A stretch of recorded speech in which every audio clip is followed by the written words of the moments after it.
बिस्मिल्लाहिर्रहमानिर्रहीम। जो आज का हमारा टॉपिक है वो है बैतुल खला में अज़ान का जवाब देना चाहिए या नहीं देना चाहिए, और रुकू और सजदे में कितनी देर रुकना चाहिए, कितनी देर रुकना फ़र्ज़ है, कितनी देर रुकना सुन्नत है।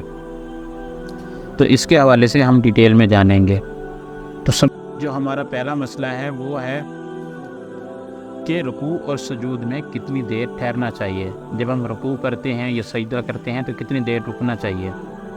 तो आएँ इसके हवाले से डिटेल से जानते हैं। रुकू और सजदा में एक मरतबा सुबहान अल्लाह कहने की मिकदार, यानी कि जितनी देर में हम एक दफ़ा सुबहान अल्लाह कहते हैं, ये फ़र्ज़ है।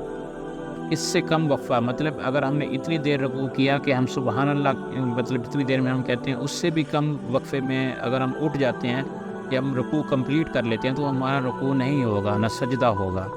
और जैसे हम मोस्टली हम नमाज में पढ़ते हैं सुबहान अल्लाह या सुबहान रब्बियल आज़ीम, ये 3 मरतबा पढ़ते हैं, तो ये सुन्नत है। तो मतलब इतनी देर तक ठहरे रहना भी सुन्नत है। 3 से ज़्यादा मरतबा तस्बीहात पढ़ना ये मुस्तहब है।